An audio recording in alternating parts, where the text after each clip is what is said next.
Vamos lá, vamos iniciar nossa aula de hoje.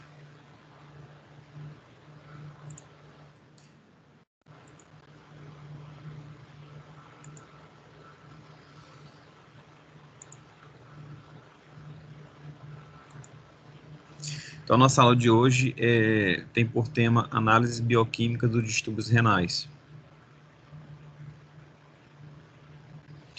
Então, o sistema renal ele é composto pelos rins, né? Ele é encontrado na margem anterior tem uma margem anterior e posterior. Né? Ele possui duas faces, a face lateral, que está voltada para as costelas, e a face medial, que está voltada para o centro. E dois polos, o superior e o inferior. Ele é localizado entre as vértebras torácica 12 e lombar 3, e na cavidade retroperitoneal, e o hilo renal, que é a região central, né, que tem uma invaginação, é onde são introduzidos a veia renal, a artéria renal e a pelve renal, onde se localiza a pelve renal.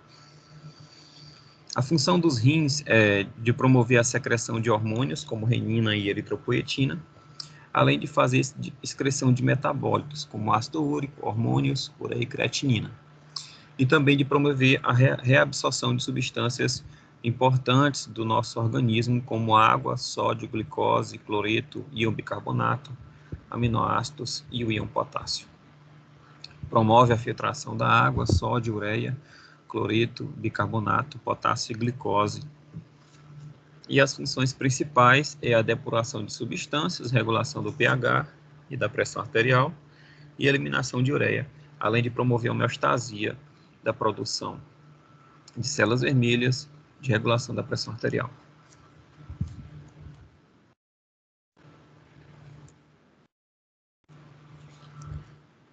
O sistema renal, ele auxilia na regulação da pressão arterial através do sistema renina-angiotensina-aldosterona, onde o fígado produz constantemente angiotensinogênio, que é uma proteína encontrada de forma inativada no plasma, e as células granulares dos rins produzem a renina. Quando a pressão arterial está baixa, essas células granulares produzem grande quantidade de renina, que converte o angiotensinogênio no plasma em angiotensina 1. Essa angiotensina 1, ela é convertida em angiotensina 2 através da de enzima conversora de angiotensina pelas células endoteliais dos vasos pulmonares. E aí essa angiotensina 2, ela vai agir em várias localidades. Nas arteríolas, ela promove vasoconstrição, e essa vasoconstrição aumenta a pressão arterial. Ela também age no centro de controle cardiovascular, lá no bulbo, que isso aumenta a resposta cardiovascular, aumenta a contração e aumenta o débito cardíaco, gerando também aumento da pressão arterial. Ela age também no hipotálamo, gerando dois efeitos: o aumento da vasopressina, também chamado de hormônio antidiurético. Esse aumento da vasopressina aumenta o volume sanguíneo e mantém a osmolaridade, além de promover a sensação de sede, gerando a ingestão aumentada de líquidos, que também aumenta o volume sanguíneo. E a angiotensina 2 também age no córtex da glândula suprarrenal, aumentando a produção de aldosterona, e isso aumenta a reabsorção de sódio. Mais sódio no sangue aumenta o volume de líquidos no sangue, que também aumenta a pressão arterial. Os rins também participam do mecanismo de tamponamento do sangue, promovendo liberação de íon bicarbonato quando o sangue está ácido, promovendo liberação de íon H+, quando o sangue está ácido, e retendo o íon bicarbonato. E quando o sangue está básico, promove liberação aumentada de íon bicarbonato e retenção de íon H+. O tamponamento ele é controlado por 3 órgãos: as hemácias do sistema circulatório, que sintetizam íon bicarbonato, os pulmões que controlam os níveis de gás carbônico, que é um gás ácido, e os rins que controlam a eliminação e a reabsorção de substâncias ácidas e básicas. Aqui nós temos o mecanismo de síntese do ácido carbônico a partir da anidrase carbônica, feita no interior dos eritrócitos através da enzima anidrase carbônica. O pH também é regulado pelo processo de ventilação, né, quando o indivíduo ele tem o aumento da ventilação, ele aumenta a liberação de gás carbônico e diminui o pH sanguíneo, quer dizer, aumenta o pH sanguíneo.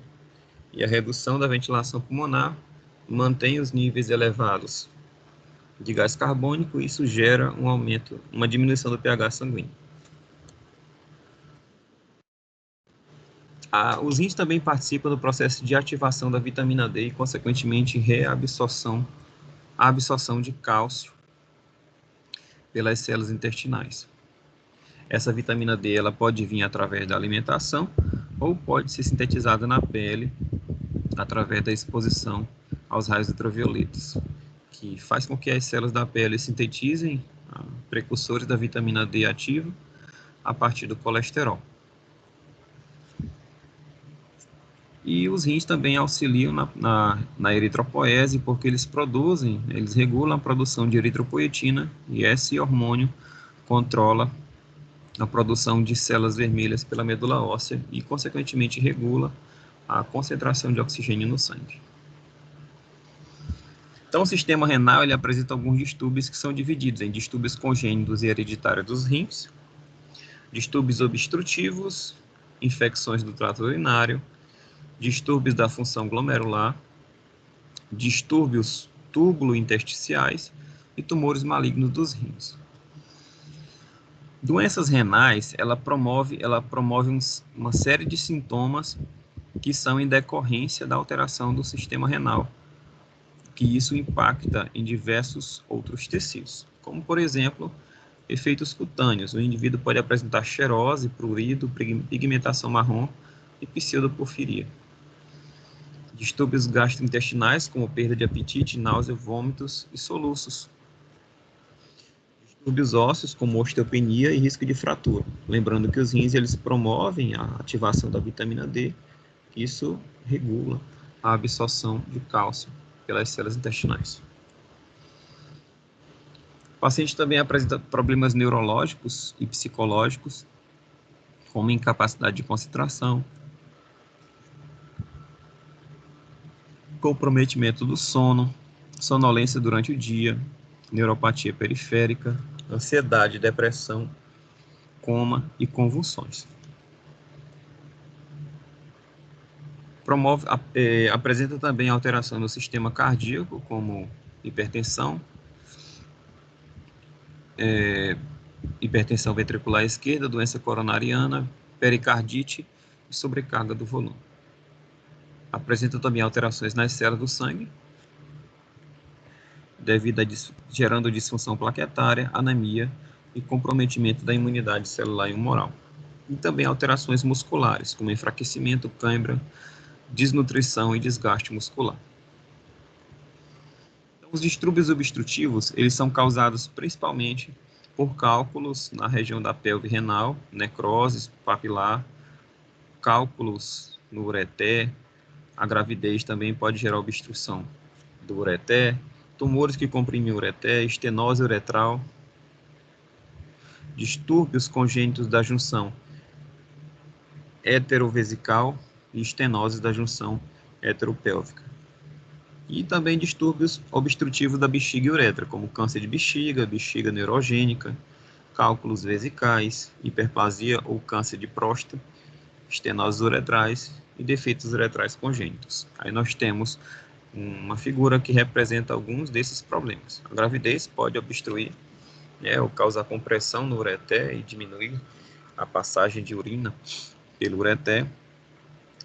Cicatrização no ureter, que pode gerar também redução do volume ou do calibre do ureter.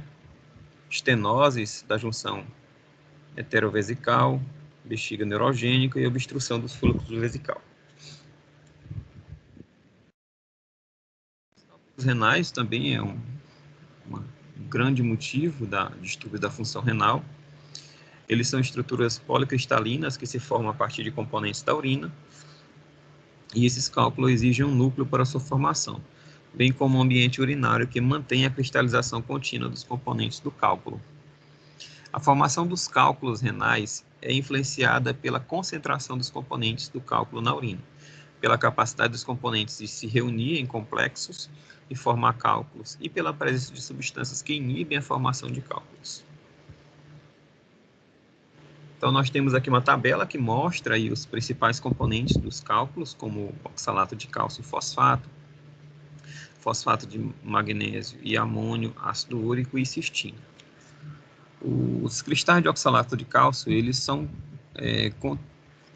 influenciados por fatores como hipercalcemia, hipercalciúria e imobilização, hiperparatireoidismo, intoxicação pela vitamina D, doenças ósseas difusas, síndrome do leite álcali, acidose tubular renal e hiperoxalúria. O tratamento das condições subjacentes aumento do aporte de líquido diurético tiazídico são utilizados para prevenir e tratar esses tipos de cálculos. E aí nós temos os demais cálculos, os que podem contribuir e os seus respectivos tratamentos.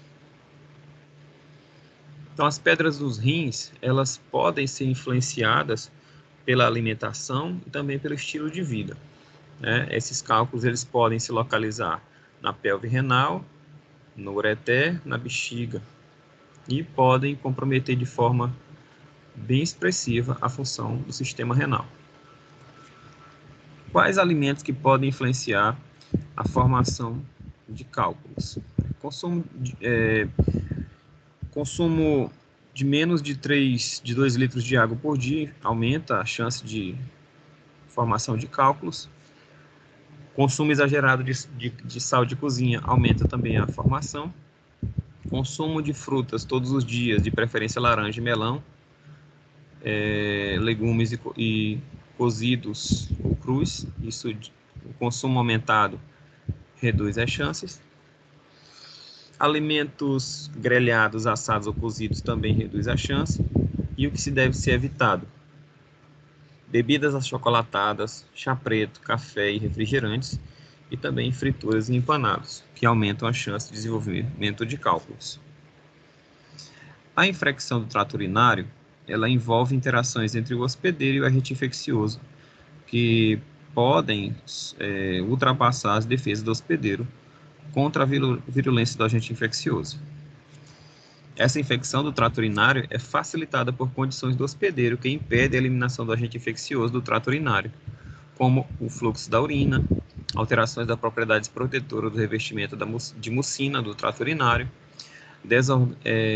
Isso tudo desorganiza a função protetora da flora bacteriana normal ou comprometem a função do sistema imune. A virulência do agente infeccioso provém da sua capacidade de ter acesso ao trato urinário e nele se desenvolver e aderir nos tecidos do trato urinário inferior ou superior, escapar dos efeitos destrutivos do sistema imune do hospedeiro e desenvolver resistências aos agentes antimicrobianos. Aí o que pode causar essa infecção do trato urinário? As bactérias que causam infecção do trato urinário, na maioria absoluta, são oriundas da flora intestinal normal, denominadas de enterobactérias.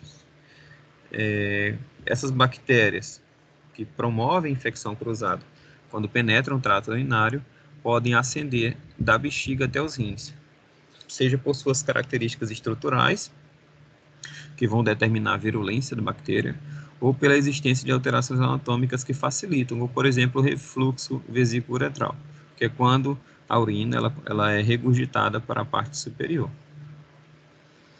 A infecção do trato urinário aguda no rim é denominada pielonefrite aguda. Em condições clínicas, que eventualmente pode determinar alterações funcionais do rim, geralmente são temporárias.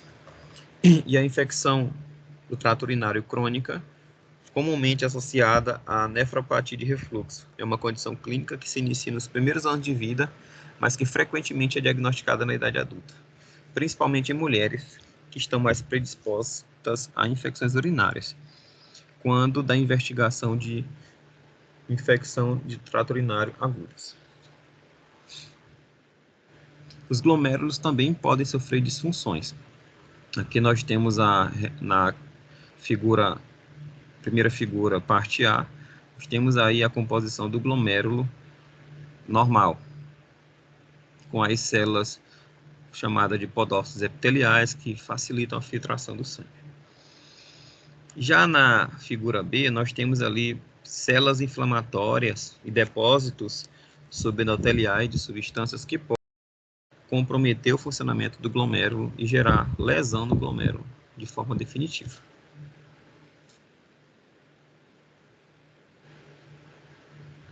Essas alterações podem ser imunomediadas. Presença de anticorpos, complexo anticorpo ligado a um antígeno, podem se depositar nas estruturas do glomérulo, gerando destruição ou comprometimento da arquitetura glomerular e gerar lesões também associadas.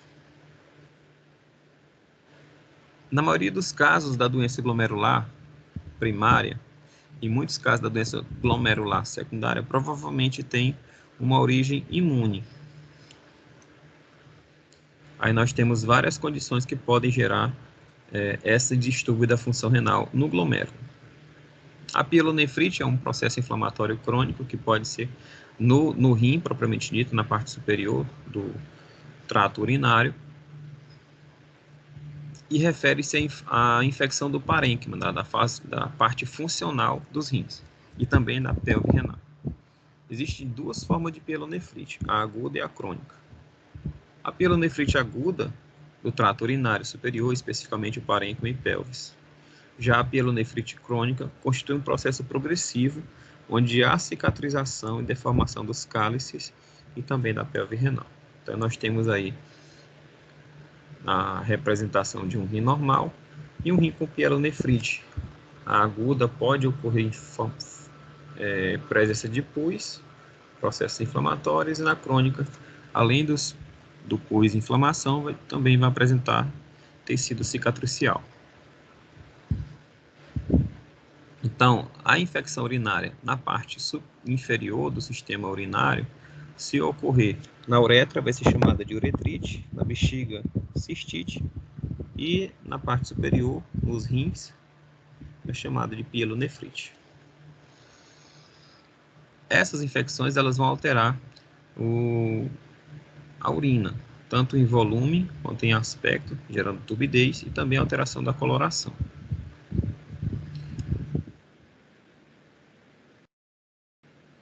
Além das infecções, outros distúrbios relativamente comuns são os tumores malignos. Existem dois tumores principais dos rins, o tumor de Wilms e o carcinoma de células renais. O tumor de Wilms é um tumor maligno mais comum em crianças. Os sinais iniciais consistem em grande massa abdominal e hipertensão. A sobrevida para crianças é de cerca de 90% com tratamento agressivo. Então, há uma alta taxa de cura se houver um diagnóstico precoce e um tratamento agressivo. Então, nós temos diferentes fases do tumor de Wilms, tumor inicial e o tumor que já está comprometendo boa parte do sistema renal. Já o carcinoma de células renais representa 90% a 95% dos tumores renais, é bem mais frequente. Ele apresenta um início insidioso, não apresenta tantos sintomas, e por conta disso, geralmente ele é diagnosticado já na fase avançada. Ele geralmente é resistente à quimioterapia e radioterapia. O tratamento de escolha consiste na ressecção cirúrgica, e o prognóstico depende do estágio do câncer quando ele foi descoberto. E a taxa de sobrevida de indivíduos diagnosticados é em média de 5 anos em 90% dos casos. Então, dependendo do comprometimento do câncer, o grau de comprometimento, estágio 1, 2, 3 ou 4, quanto maior a evolução do estágio, menor a chance de cura. Então, no estágio 1, o tumor ele só se localiza na cápsula renal. No estágio 2, ele já invade a periferia, né, e já tem aqui uma calota ao redor dos rins. No estágio 3, esse câncer ele já infiltrou nos linfonodos e também na veia renal, a veia cava renal. E no estágio 4, ele já começa a invadir órgãos adjacentes, gerando metástase, como, por exemplo, metástase intestinal. Já a insuficiência renal, ela pode ser do tipo aguda ou crônica. A insuficiência renal aguda é causada por condições que provocam a falência aguda dos rins. Pode resultar na diminuição do fluxo sanguíneo para os rins, como insuficiência pré-renal, e de distúrbios que alteram a estrutura dos rins, como insuficiência intrínseca ou intrarrenal, ou de distúrbios que interferem na eliminação da urina, como as insuficiências pós-renal. A insuficiência renal aguda, apesar de um acúmulo de produtos normalmente depurados pelos rins, é um processo potencialmente reversível, contanto que os fatores que causam a condição possam ser corrigidos. Então, de acordo com a localização da insuficiência, ele pode ser dividido em 3 graus, né? Pré-renal, renal e pós-renal. Então, nós temos uma tabela aí que descreve as principais causas de insuficiência aguda pré-renal, renal e pós-renal. Já a doença renal crônica representa um declínio progressivo da função renal devido à perda permanente dos néfrons. A doença renal crônica pode resultar de diversas condições, como diabetes, hipertensão, glomerulonefrite e outras doenças. Nesse processo, a taxa de filtração glomerular é considerada a melhor medida para a função renal.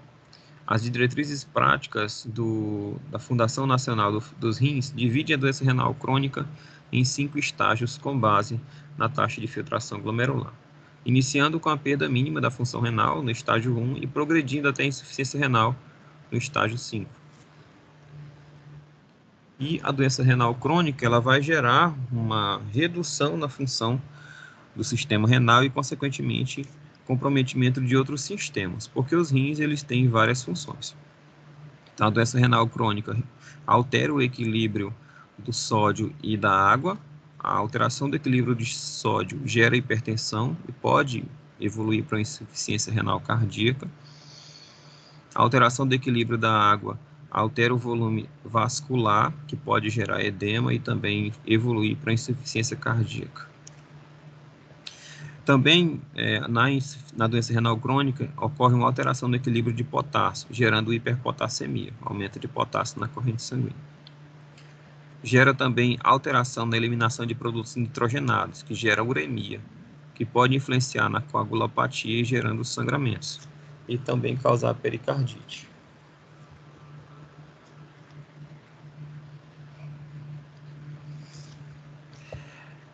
A doença renal crônica também vai reduzir a produção de eritropoetina e causar uma anemia, chamada de anemia de doença renal crônica. Influencia também no equilíbrio ácido-básico, gerando acidose metabólica, e a alteração do tamponamento ósseo, que pode gerar osteodistrofias.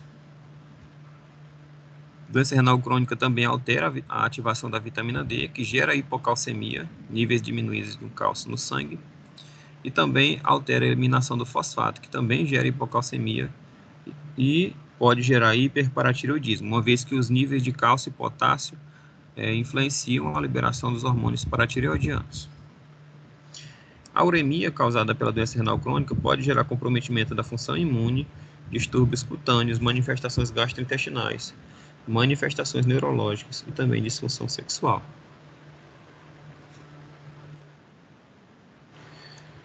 E na insuficiência renal crônica, uma das formas de tratamento, né, de condutas terapêuticas, é a hemodiálise ou diálise peritoneal. Consiste na filtração artificial, onde o sangue do paciente vai passar por um filtro, né, que vai promover uma filtração por alteração de gradiente osmótico, onde as substâncias que estão extremamente concentradas no sangue, elas vão naturalmente migrar através de membranas semipermeáveis para o líquido de diálise e ocorre retirada dessas substâncias altamente concentradas no sangue. Agora vamos falar das provas de funções renais. As provas de funções renais são testes laboratoriais que têm como finalidade a mensuração da função do sistema renal. Uma delas é a observação da alteração da micção. O paciente que tem alteração da função renal, ele pode apresentar poliaciúria, que é o termo médico utilizado para designar o aumento do volume urinário. O paciente também pode apresentar urgência miccional, que é decorrente da inflamação. O paciente pode apresentar também disúria, que é dor ao urinar, e nictúria, que é o aumento da urina noturna, além de incontinência urinária, que é a perda do controle da micção, e retenção urinária, que é a dificuldade de iniciar a urina, o ato de urinar. O paciente também pode apresentar alterações no volume da urina, como, por exemplo, a anúria, que é quando o paciente urina menos de 200 ml de urina em 24 horas. A oligúria é quando o paciente urina entre 200 e 400 ml em 24 horas. E a poliúria é quando ele urina mais de 2,5 litros de urina em 24 horas. Outra prova de função renal bastante simples, que é um exame de rotina, é o exame de urina. Como a urina é um líquido claro, de coamba, constituído por aproximadamente 95% de água e 5% de sólidos dissolvidos, os rins normalmente produzem cerca de 1,5 litro de urina a cada dia. A urina normal contém produtos de degradação de metabólitos, pouca ou nenhuma proteína plasmática, além de raríssimas células do sangue e ausência de glicose, normalmente. Os exames de urina podem ser efetuados em uma única amostra de urina ou em uma amostra de urina de 24 horas. O ideal é que se faça a utilização da urina de 24 horas, porque ela vai estar mais concentrada com metabólitos e é mais fidedigna. No exame de urina é feita a análise de 3 aspectos: o exame físico, o exame químico e o exame sedimentoscópico. No exame físico se faz a análise da densidade, principalmente, e de outros parâmetros como cor, cheiro, turvação. A densidade da urina, ela varia de acordo com a concentração dos seus solutos. Os rins sadios produzem uma urina concentrada, com menor teor de água, com uma densidade entre 1030 e 1,040. Em período de hidratação acentuada, essa densidade pode se aproximar da densidade da água, de 1,00. Quando o indivíduo apresenta uma redução da função renal, há uma perda da capacidade de concentrar a urina, ou seja, a urina vai ficar com pouca quantidade de solutos, e a densidade urinária cai a níveis de 1,06 a 1,010. No exame químico, é avaliada a presença de proteínas, de nitrato, de urobilinogênio, de hemoglobina, várias substâncias químicas que podem nos dar sinais do que está acontecendo com o paciente ou se está tudo normal. A proteinúria é uma condição em que apresenta-se eliminação de proteína pelo sistema urinário e reflete uma excreção excessiva de proteínas na urina. São presentes em processos numa inflamação, numa filtração anormal, principalmente de albumina, nos glomérulos que estão provavelmente defeituosos, ou na reabsorção de túbulos renais. A albumina é a menor das proteínas plasmáticas e geralmente é a primeira a ser apresentada em caso de proteinúria. Por conseguinte, o paciente ele vai apresentar uma microalbuminúria, que tende a aparecer bem antes da proteinúria clínica se tornar evidente. Já o exame sedimentoscópico se faz a análise dos cristais, cilindros, células epiteliais, células de defesa, de hemácias e também da flora urinária. Os cilindros são moldes feitos no lúmen do néfron distal de uma substância semelhante a um gel, constituído basicamente pela mucoproteína de Tan-Horsfall. Ela é formada no epitélio tubular, sendo o componente proteico dos cilindros urinários. Os cilindros compostos desse gel eles podem ser desprovidos de células denominadas cilindros hialinos, ou podem se envolver-se com outras células durante seu processo de formação. Então, a gente pode encontrar, por exemplo, cilindros hemáticos, quando no seu interior são encontradas hemácias, cilindros leucocitários, cilindros de células epiteliais, cilindro seroso, quando tem lipídios, cilindros bacterianos e uma série de outras condições. Esses cilindros eles são desenvolvidos quando a concentração de proteína na urina encontra-se elevada, como, por exemplo, na síndrome nefrótica, ou quando a osmolaridade da urina está elevada e o pH urinário apresenta-se baixo. Aqui nós temos um esquema do exame de urina, onde são analisados 3 parâmetros urinários. O exame físico é feito análise de aspecto, cor, pH e densidade. O exame químico, a presença de algumas substâncias que podem nos conduzir a um diagnóstico conclusivo, como presença de proteínas, de glicose, corpos cetônicos, hemoglobina, bilirrubina, urobilinogênio e nitrito. E o exame sedimentoscópico avalia a presença de leucócitos, hemácias, células epiteliais, cristais, substâncias amorfas, cilindros, leveduras, flora bacteriana, filamento de mucos, entre outros. A cor da urina, ela pode nos dizer nos dar algumas informações. Quando a urina é transparente, significa que você pode estar tomando muita água em excesso ou está ingerindo diuréticos. Urina amarela bem clara ou quase transparente, você está saudável e hidratado. Urina branca ou turva é sinal de infecção bacteriana ou pedra nos rins, gerando uma piúria maciça. Urina verde ou azulada, alto nível de cálcio no sangue, pode ser um sinal de infecção. E também alguns alimentos e medicamentos podem causar essa alteração na cor. Urina vermelha ou rosa é sinal de que há sangue na urina e pode indicar problema do trato urinário, nos rins ou próstata.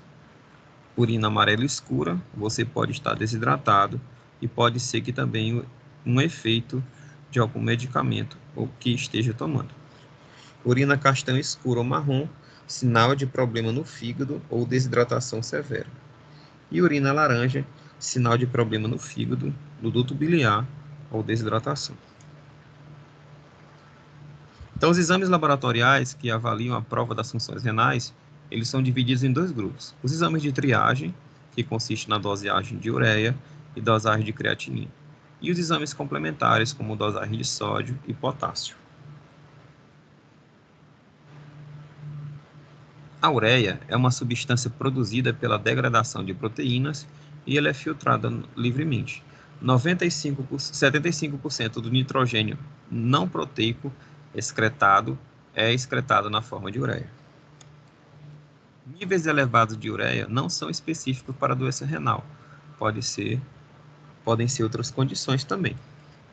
Níveis plasmáticos aumentam precocemente antes que a creatinina. Então, o aumento de ureia no sangue, ele pode apresentar valores clínicos mais precoces do que o aumento de creatinina. E o que pode interferir nos níveis de ureia e pode nos levar a interpretações erradas. Quando o indivíduo tem um conteúdo proteico aumentado na sua dieta, ou um teor aumentado no catabolismo proteico. Quando o indivíduo ingere grande quantidade de proteína, ou quando ele está tendo, por exemplo, uma degradação do músculo esquelético em pacientes, por exemplo, com diabetes descompensado. Também vai ser influenciada pelo estado de hidratação do paciente. O paciente desidratado, a ureia vai ficar mais concentrada no sangue. Não porque existe uma eliminação aumentada de ureia, mas porque existe uma redução na eliminação de água. E também Presença de sangramento intestinal pode causar a elevação dos níveis de ureia. Então, a ureia ela é proveniente do metabolismo de proteína, do catabolismo, da quebra das proteínas, que dão origem aos aminoácidos. Esses aminoácidos são degradados e dando origem ao íon amônia, que então vai ser convertido em ureia e vai ser excretado então na urina. Indivíduos que apresentam hiperuremia, que é o excesso de ureia na corrente sanguínea, pode ter esse fenômeno por causas pré-renais, como, por exemplo, a alteração no metabolismo das proteínas ou um decréscimo no fluxo renal, como, por exemplo, hemorragia e desidratação. Podem apresentar hiperuremia por condições renais propriamente ditas, como uma filtração glomerular diminuída, inflamações do glomérulo e necrose tubular aguda, causada por agentes nefrotóxicos, como muitos antibióticos. E condições pós-renais, como obstrução do trato urinário, que gera uma reabsorção de ureia pela circulação, aumentando assim a quantidade de ureia na corrente sanguínea. A ureia, a creatinina, que é um outro marcador renal, ela é sintetizada no músculo na forma de anidrido de creatina. Ela sofre filtração glomerular livre e ela é secretada de 15 a 25% no sistema renal de forma superestimada. Existe aí uma variação intra e interindividual. Os níveis de creatinina eles vão sofrer variação de acordo com a idade do paciente, de acordo com o sexo, de acordo com a massa muscular magra e com o nível de função renal.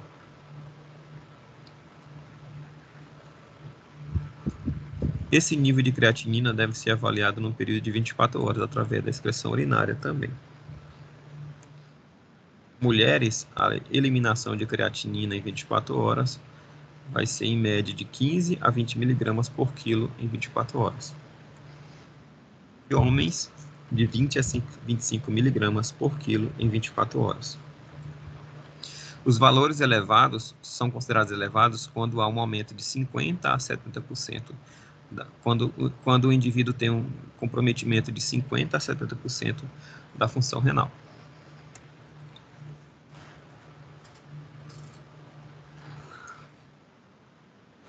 Então, a creatinina ela é produzida por vários tecidos, como os fígados, os rins e o pâncreas.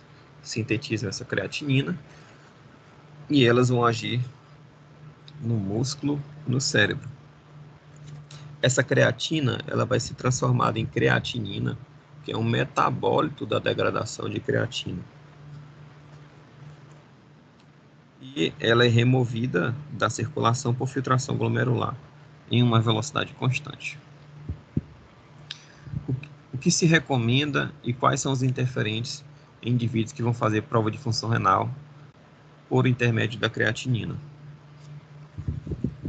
A sua quantidade de excreção diária é proporcional à massa muscular. Lógico, indivíduos que têm uma maior massa muscular tendem a apresentar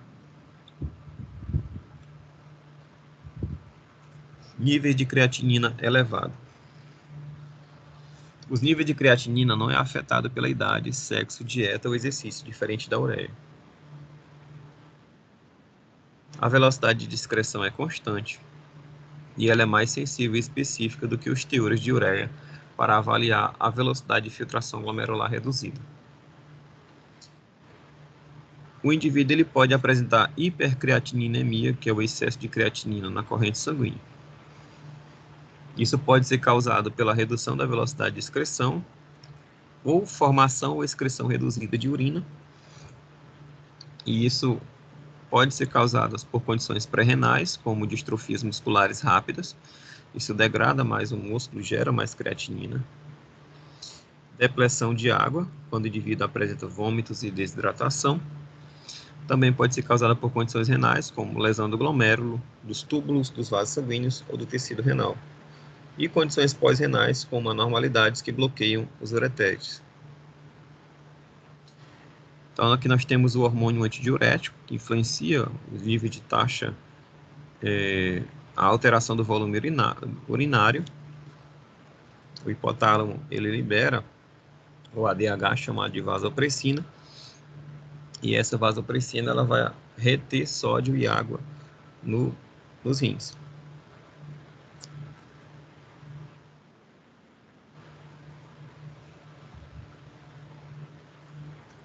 E aqui nós temos o mecanismo renina-angiotensina-aldosterona, que nós falamos anteriormente.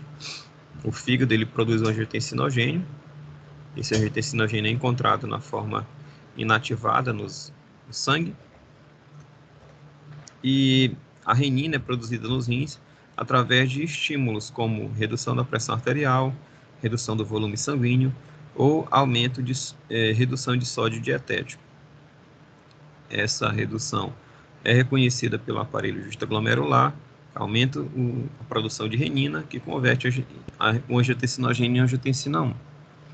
Essa angiotensina 1, então, pode ser convertida em angiotensina 2 pela enzima conversora de angiotensina, que é produzida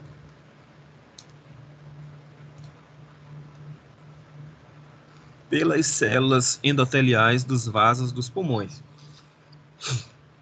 Essa angiotensina 2, então, ela vai inibir o aparelho justaglomerular por conta do aumento da pressão arterial e o aumento do volume sanguíneo. Essa angiotensina 2 ela vai estimular a glândula suprarrenal a produzir mais aldosterona, e essa aldosterona vai influenciar a reabsorção de sódio e água e aumentar a excreção de potássio. Isso gera uma retenção de água e sódio na urina, que aumenta a pressão arterial e o volume sanguíneo e acaba inibindo o aparelho justaglomerular a produzir mais renina. Então, o sódio, que é um marcador também da função renal, a hipernatremia, que é o excesso de sódio na corrente sanguínea, é causada por uma produção diminuída de hormônio antidiurético ou acúmulo de sódio, que pode ser ocasionada por uma grande ingestão de sal ou administração de soluções salinas, como indivíduos que estão recebendo soro intravenoso, ou causada pelo hiperaldosteronismo, que é a secreção aumentada de hormônio aldosterona, que controla e impede a eliminação de sódio pela urina, em indivíduos, por exemplo, que apresentem síndrome de Cushing. Já a hiponatremia é causada ou por perda, como por exemplo o excesso de suor, vômitos, diarreia persistente, perda renal, como a deficiência primária secundária de aldosterona, que é o hormônio que controla a eliminação de sódio e água, ou por diluição, como indivíduos que apresentam edema ou desnutrição. Como que é regulado então os níveis de potássio? A renina produz aldosterona, ou a renina, que é o hormônio produzido pelos rins, vai converter a angiotensina 1 em angiotensina 2. Essa angiotensina 2 induz a produção de aldosterona, e essa aldosterona vai estimular a excreção de potássio. Então, a hiperpotassemia ela é causada por insuficiência renal aguda, que reduz a produção de renina, ou hiporaldosteronismo, que reduz a produção de aldosterona, ou em casos de pseudo-hiperpotassemia, que é a liberação de potássio dos eritrócitos, quando ocorre hemólise da amostra. Já a hipopotassemia é causada principalmente por dieta, quando o indivíduo tem uma alimentação pobre em potássio, ou indivíduos que apresentam perdas renais, como o hiperaldosteronismo. O ácido úrico é um produto de degradação das purinas, que são as bases nitrogenadas do DNA, as bases púricas, que é encontrada tanto no DNA quanto no RNA. Esse ácido úrico ele é filtrado e reabsorvido de 88% a 100%, e secretado de 6% a 12% no filtrado. Há um aumento quando há uma retenção renal. Esse ácido úrico pode estar aumentado decorrente do aumento da fonte endógena, decorrente da destruição celular, ou fonte exógena através da alimentação. E também por doenças genéticas, como a gota, que é um defeito na enzima que degrada o ácido úrico, e a síndrome de Lesch-Nyhan, que é uma patologia hereditária do metabolismo das purinas, decorrente da alteração da enzima hipoxantina guanidina fosforribosiltransferase. Outro exame utilizado para avaliar a função renal é a taxa de filtração glomerular. A taxa de filtração glomerular é um cálculo que é feito através da urina de 24 horas e análise do metabólito eliminado, geralmente a creatinina. A taxa de filtração glomerular fornece uma medida da função renal e é medida pela coleta de amostras de sangue e urina em determinados horários. A creatinina, um produto do metabolismo da creatina pelos músculos, é filtrada pelos rins e não é reabsorvida pelo túbulo renal. E podem-se utilizar os níveis de creatinina no sangue e na urina para medir a taxa de filtração glomerular. A taxa de depuração de creatinina é a quantidade que é totalmente depurada nos rins em um minuto. A taxa de filtração glomerular fornece uma medida de função renal e é medida pela coleta de amostras de sangue e urina em determinados horários, como a gente já falou. A fórmula é expressa como C é igual a U vezes V dividido por P, em que C é a taxa de depuração em ml por minuto. U é a concentração de creatinina na urina e V é o volume de urina excretado. E P é a concentração plasmática. A depuração normal de creatinina é entre 115 e 125 ml por minuto. Existem algumas desvantagens por conta do incômodo do paciente ter que coletar durante 24 horas a sua urina. Isso pode gerar um desconforto e a não adesão do paciente a esse exame.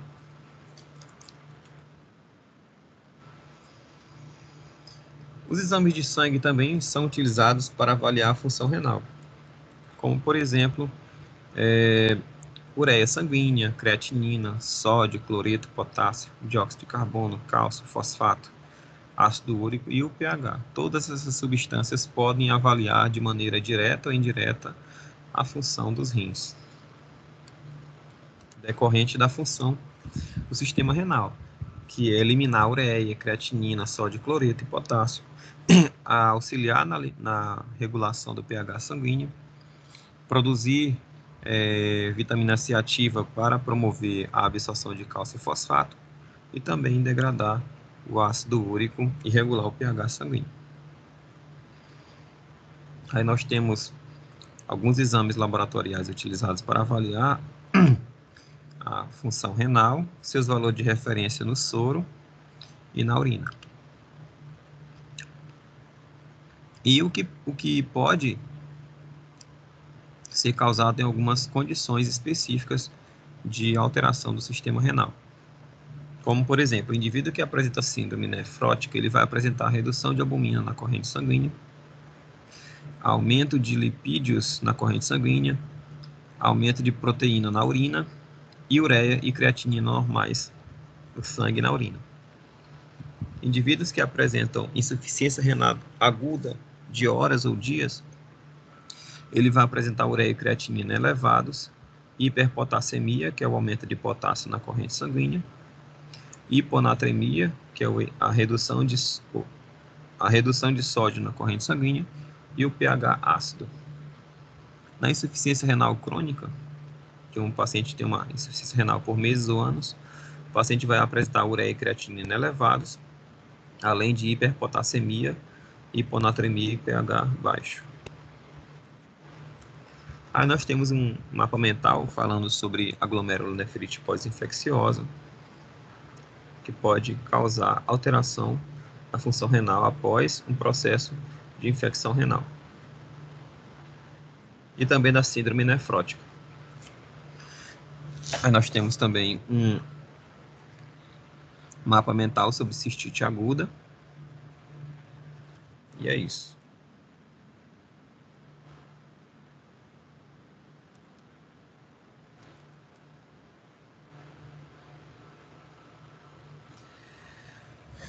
Nós vamos dar um intervalozinho de 15 minutos, depois nós voltamos.